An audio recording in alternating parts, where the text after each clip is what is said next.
अखंड मंथन के सभी दर्शकों को नमस्कार। मैं हूं शेखर त्रिपाठी और आप देख रहे हैं हमारा यूट्यूब चैनल अखंड मंथन।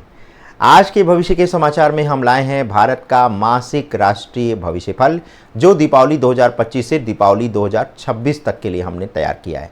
यानी एक साल 12 महीने 12 संकेत, और इसका आधार है दीपावली की मुहूर्त कुंडली, जो कि 20 अक्टूबर 2025 सायं 6:15 बजे की कुंडली, स्थान दिल्ली, और इसी भारत की कुंडली में नीचस्थ सूर्य, वक्री शनि, मंगल और बुध की युति और उच्च बृहस्पति के मिश्रित योग दिखाई दे रहे हैं। ये वर्ष उथल पुथल और सुधार दोनों का होगा, कभी बदलाव की लहर तो कभी समीक्षा का ठहराव। आइए महीने दर महीने देखते हैं कि भारत के लिए सितारे क्या संकेत दे रहे हैं। बात करते हैं 1 नवंबर से 30 नवंबर के बीच क्या क्या घटनाएं घट सकती हैं। तो दीपावली 2025 की कुंडली से शुरू होने वाले पहले महीने यानी नवंबर 2025 को भारत की राजनीति और नीति जगत के लिए आत्ममंथन और दिशा परिवर्तन का महीना बताया जा रहा है। सूर्य के नीचस्थ यानी कि लिब्रा में और शनि के वक्री यानी मीन में होने से इस महीने सत्ता के गलियारों में सन्नाटा और रणनीति दोनों का माहौल देखा जाएगा। देश की कुंडली स्पष्ट कह रही है कि सत्ता पर आत्मविश्लेषण का दबाव बढ़ेगा, लेकिन यही दबाव सुधार का रास्ता बनाएगा। सत्ता आत्ममंथन की शुरुआत नवंबर के शुरुआत में ही देखने को मिलेगा, जबकि 1 से 5 नवंबर के बीच ही कुछ सरकार जो है नए राजनीतिक संकेत देते हुए दिखाई देगी। यानी सरकार अपनी पुरानी नीतियों की समीक्षा करेगी और कुछ अहम निर्णयों पर रिव्यू का दौर चल सकता है। केंद्रीय स्तर पर प्रशासनिक सुधारों पर चर्चा देखने को मिलेगी और कुछ योजनाओं में बदलाव की घोषणा भी होती हुई दिखाई दे रही है। कुंडली में सप्तम भाव में नीचस्थ सूर्य बताता है कि सरकार जनता की राय को सुनने के मूड में होगी, लेकिन विपक्ष इस मौके को अपनी आलोचना के मंच के रूप में इस्तेमाल करता हुआ देखा जाएगा।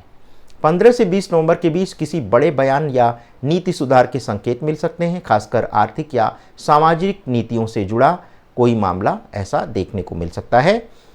प्रधानमंत्री की कार्यशैली पर आंतरिक विचार विमर्श देखने को मिलेगा और नीति समीक्षा बैठकों की संख्या बढ़ेगी। देश की राजनीतिक हवा इस महीने धीरे धीरे बदलती हुई दिखाई देगी, यानी शोर कम होगा और रणनीति ज़्यादा बनाती हुई दिखाई देगी सरकार। आर्थिक स्तर की अगर बात करें तो सरकार खर्चों पर ब्रेक लगाएगी, अनुशासन पर जोर देगी सरकार, क्योंकि शनि के वक्री प्रभाव और चंद्रमा की स्थिरता बताती है कि नवंबर 2025 भारत की अर्थव्यवस्था के लिए संयम और नियंत्रण का महीना रहने वाला है। सरकार राजकोषीय अनुशासन पर फोकस करेगी। 10 से 25 नवंबर के बीच कुछ मंत्रालयों के बजट आवंटन पर कटौती या खर्चों की समीक्षा की रिपोर्ट सामने आ सकती है। ये निर्णय अल्पकालिक कठिनाई लेकिन दीर्घकालिक स्थिरता लाता हुआ दिखाई दे रहा है। इस महीने वित्त मंत्रालय नीति सुधार की तैयारी करेगा, यानी बजट 2026 की बुनियाद यहीं से रखी जाएगी। अर्थव्यवस्था थोड़ी धीमी दिखाई देगी, लेकिन उसकी दिशा सकारात्मक रहेगी। सामाजिक स्थिति की अगर बात करें तो जनता की आवाज़ बुलंद होगी। कुंडली में चंद्रमा का हस्त नक्षत्र में होना यह दर्शाता है कि जनता अपने विचारों को खुलकर रखेगी। सोशल मीडिया, सर्वेक्षणों और समाचार डिबेट्स में जनमत की लहर दिखाई देगी। 5 से 15 नवंबर के बीच किसी राष्ट्रीय नीति या सामाजिक मुद्दे पर जन प्रतिक्रिया अचानक तेज देखने को मिल सकती है और इस दौरान कोई बड़ा नया आंदोलन खड़ा होता हुआ दिखाई दे रहा है। ये वो समय होगा जब जनता सरकार से एक उत्तरदायित्व की अपेक्षा करेगी।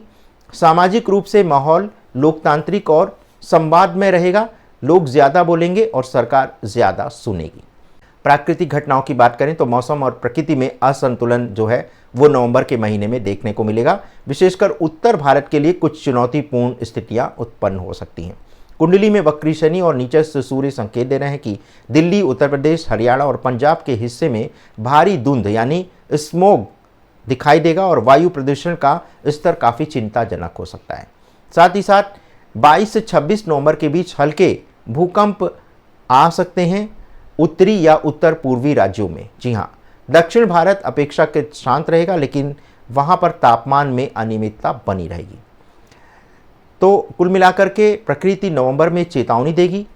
सुधार सिर्फ नीतियों में नहीं, पर्यावरण में भी देखने को मिलना चाहिए, ये कहना होगा जनता का। तो कुल मिलाकर के नवंबर का अगर भविष्यफल देखा जाए तो नवंबर की चाल धीमी होगी, लेकिन गहरी सोच वाली होगी। नवंबर 2025 भारत के लिए आत्मचिंतन का महीना रहेगा। सरकार अपने निर्णयों की समीक्षा करेगी, विपक्ष रणनीति बनाएगा, जनता संवाद में शामिल होगी और अर्थव्यवस्था संतुलन खोजेगी। तो ये महीना किसी तूफान की शुरुआत का नहीं बल्कि न्यू के पुनर्निर्माण का संकेत है। दिसंबर आते आते ये समीक्षा एक सुधार की कहानी में बदल जाएगी। तो इस प्रस्तुति में आज बस इतना ही। मिलते हैं अगले एपिसोड में, तब तक के लिए हमें अनुमति दें। धन्यवाद, नमस्कार।